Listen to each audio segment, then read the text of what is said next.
Good day, students, and welcome back. Hope you all have understood the first part of our lesson video where we did the material sources and the written sources. Today we will continue with the same lesson, lesson 1, sources of history. And today we will see the oral sources.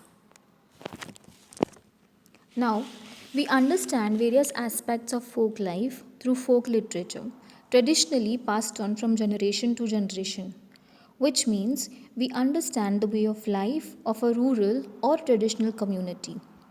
For example, in oral sources, they are folk songs, gathas, shlokas, abhangas, povadas, proverbs, legends, myths, ovis, folk tales, etc.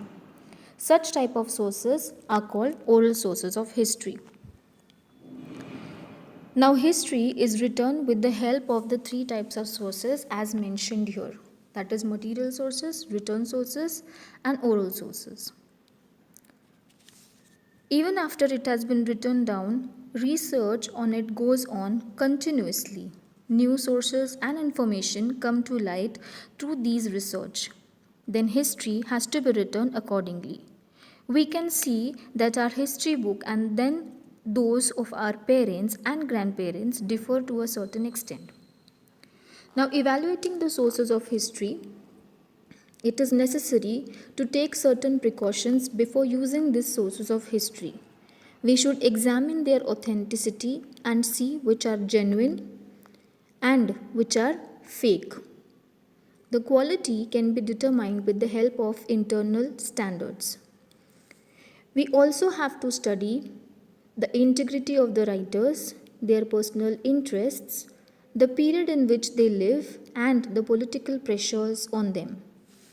It is also important to see whether they rely on hearsay or give an eyewitness account. Now, hearsay means information received from other people which cannot be substantiated. To be more precise, hearsay is information which you have been told but do not know to be true. An eyewitness means a person who has seen something happen and can give a first hand description to that particular event. We need to consider the exaggerations, metaphors, and other literary devices they use. Their information has to be verified with the help of other contemporary sources. Contemporary sources means documents or pieces of writing that were produced at roughly the same time as the event that you are connected with, which tells something relevant and accurate about the event.